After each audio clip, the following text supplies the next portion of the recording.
Friends, welcome back to our channel SJ Gupta. दोस्तों 30 जुलाई 2021 पे कुछ नोटिफिकेशंस आई हैं जीएसटी में, जिसके चलते लोगों ने ये कंक्लूजन बना लिया है कि जीएसटी ऑडिट करना जरूरी नहीं है, बट जबकि ये सही स्टेटमेंट नहीं है।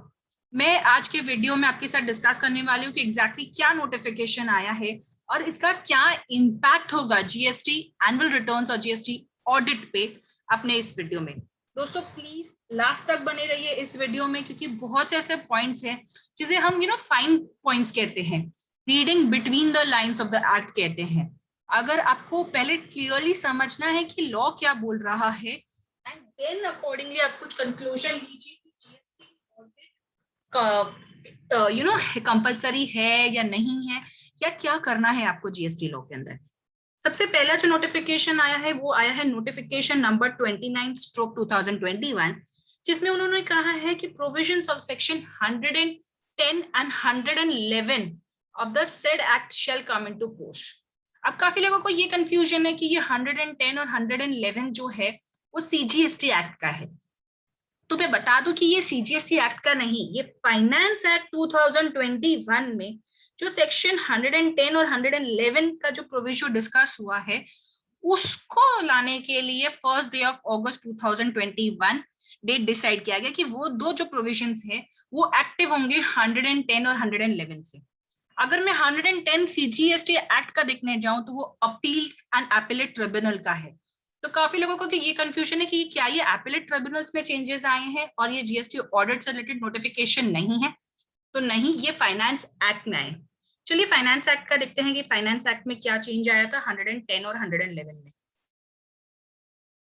ये देखिए, ये प्रोविजंस ऑफ 110 और 111 है। इसमें उन्होंने क्या कहा है 110 के अंदर फर्स्ट,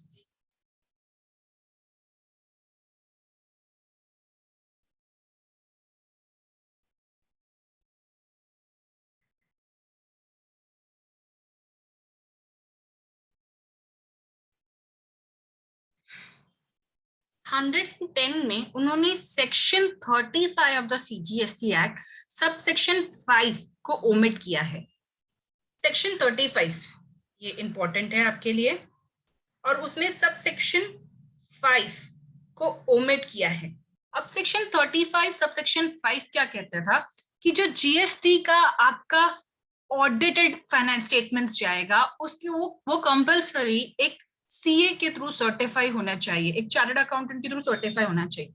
अगर वो पॉइंट ओमिट कर दिया तो इसका मतलब क्या है कि जीएसटी ऑडिट में जो सीए सर्टिफिकेशन होता था उस पॉइंट को ओमिट किया गया है।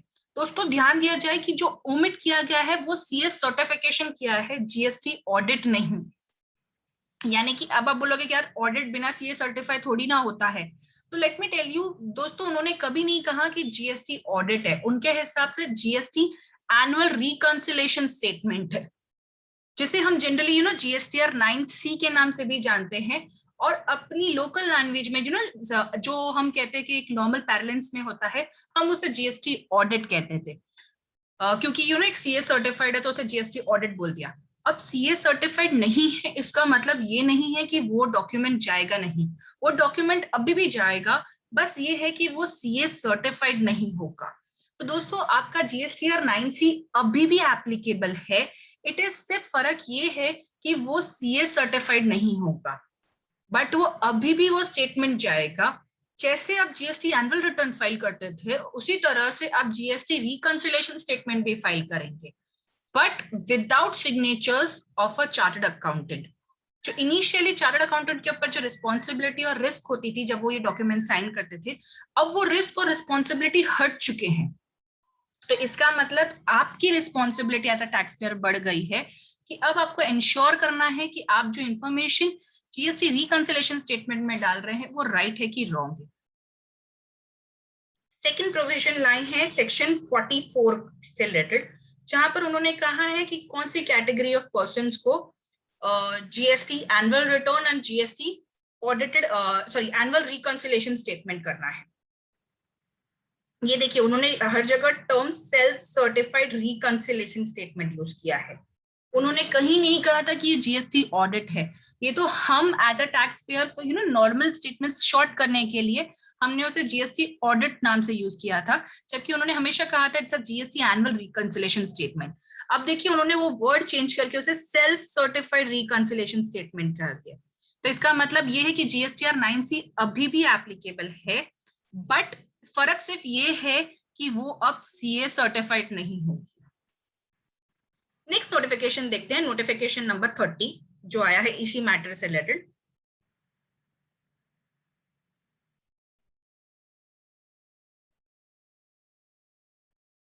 नोटिफिकेशन नंबर 30 में उन्होंने जो इनिशियल प्रोविजंस आए थे related to annual return and audit उसके बारे में बताया है, और कहा है कि अब 31st day of December following the end of the such financial year shall be the due date for filing the GST annual return and annual audit। ये देखिए, इसमें मैं सिर्फ जो चेंज आया है मैं वो ही आपको बता रही हूँ, क्योंकि उसके अलावा तो चीजें बाकी सारी सेम ही हैं।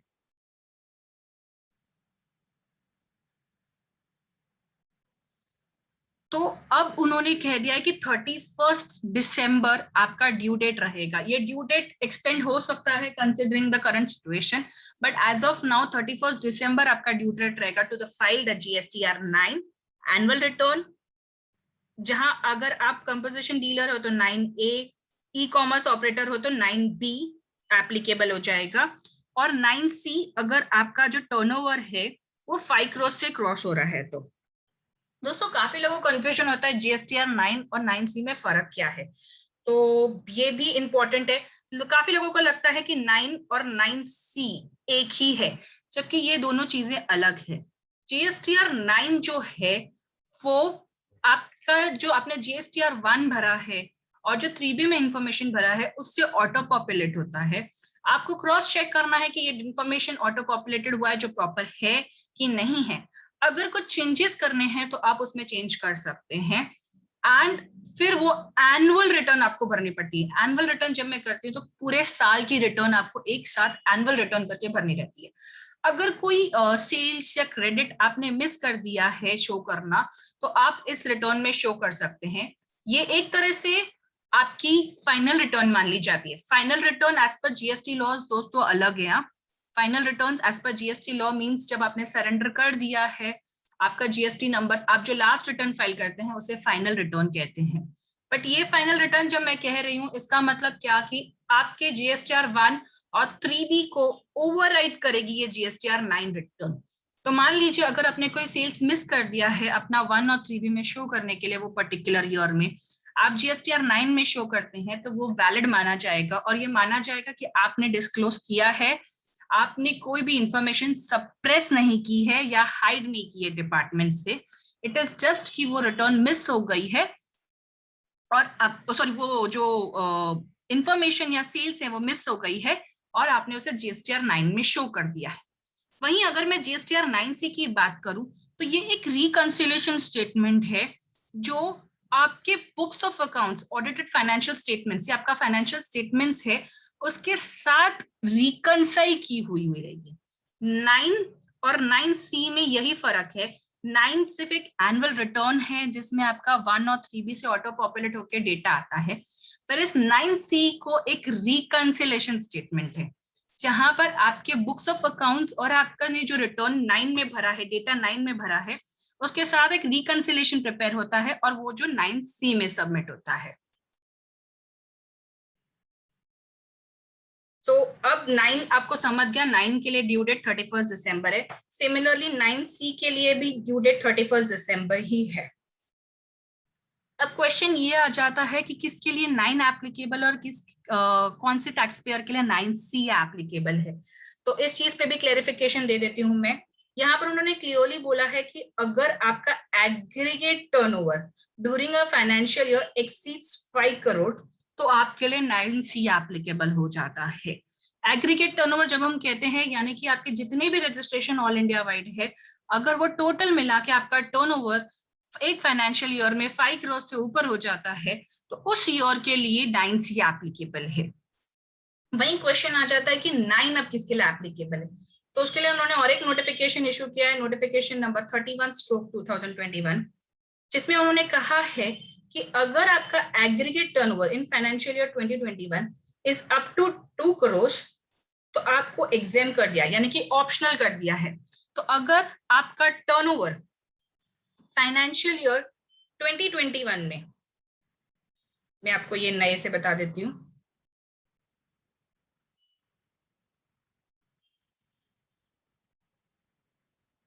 अगर आपका टर्नओवर अप टू 2 करोड़ है तो आपके ऊपर है आपको 9 फाइल करना है कि नहीं। It is completely optional.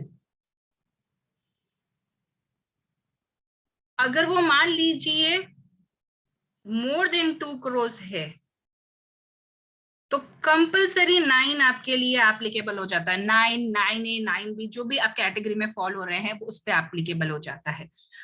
अगर आपका टर्नओवर मोर देन 5 करोड़ है तो आप पे 9 तो एप्लीकेबल है ही, प्लस 9C भी एप्लीकेबल हो जाता है। एंड ये तीनों ही टर्नओवर जिसकी हम बात कर रहे हैं वो एनुअल का एग्रीगेट टर्नओवर है, यानी कि आपका ऑल इंडिया पैन बेसिस पे आपके जितने रजिस्ट्रेशन है वो सब इसमें काउंट होंगे। तो आपको ध्यान देना है कि आपका एनुअल एग्रीगेट टर्नओवर कितना है। अगर वो 2 करोड़ के नीचे है तो ऑप्शनल है, आप 9 फाइल करना चाहते हैं तो कर सकते हैं, नहीं है तो मत कीजिए। हम सजेस्ट करेंगे कि अगर आपका कोई सेल्स वगैरह छूट गया है तो आप प्लीज 9 फाइल करके उसे डिस्क्लोज कर दीजिए। वहीं अगर वो मोर देन 2 CR है तो आपके लिए 9 कंपलसरी हो जाता है, आपको 9 फाइल करना ही है, 9C फाइल करने की जरूरत नहीं है। और अगर वो मोर देन 5 CR आ जाता है तो आपको 9 + 9C दोनों फाइल करना है। सो आई होप दोस्तों ये वीडियो में काफी क्लियर हो गया है कि जीएसटी ऑडिट क्या है, रिकन हुआ है कि नहीं। जीएसटी ऑडिट दोस्तों मैं बता देती हूँ कि कैंसिल या एबॉलिश नहीं हुआ है। इसमें खाली जो एक रिक्वायरमेंट थी कि वो एक CS सर्टिफाइड होना चाहिए, वो रिक्वायरमेंट को हटाया गया है। हमें ऐसा लग रहा है कि चलो कॉस्ट कम हो जाएगी क्योंकि CS सर्टिफाइड नहीं है, बट दोस्तों मैं अभी भी सजेस्ट करूंगी कि भले वो CS सर्टिफाइड नहीं हो बट आप एक टेक्निकल पर्सन से या जो टेक्निकल एक्सपर्ट्स जिन्हें हम कहते हैं आप उनसे ऑडिट करवाइए, ताकि आपका आप श्योर रहें कि जो बुक्स ऑफ अकाउंट्स का डेटा जा रहा है वो प्रॉपर जा रहा है। अगर मान लीजिए वो डेटा प्रॉपर नहीं जा रहा है तो अभी तो शायद कॉस्ट वाइज आपको इतना इफेक्ट नहीं पड़े, लेकिन लेटर ऑन जब आपका कोई स्क्रूटनी निकलता है या असेसमेंट होता है जीएसटी ऑडिट में तो पॉसिबिलिटी हो सकती है कि कुछ डिस्क्रिपेंसीज निकले जो शायद आपकी टीम एक्सपर्ट नहीं है तो वो रिव्यू ना कर पाए उस चीज को, एंड तब आपको टैक्स और इंटरेस्ट काफी भारी पे करना पड़ जाए। तो इट्स बेटर कि अगर वो सर्टिफाइड नहीं है या ऑडिटेड नहीं है तो भी आप किसी टेक्निकल एक्सपर्ट्स के पास से उसे बनवाएं, ताकि सेकंड रिव्यू हो जाए आपके डेटा को। तो आई होप दोस्तों आपको ये वीडियो काफी क्लियर रहा हो। फिर भी इससे कोई क्वेश्चंस हो तो आप नीचे हमारे कमेंट सेक्शन में डाल सकते हैं, हम कोशिश करेंगे उनका रिवर्ट करने के लिए। Thank you.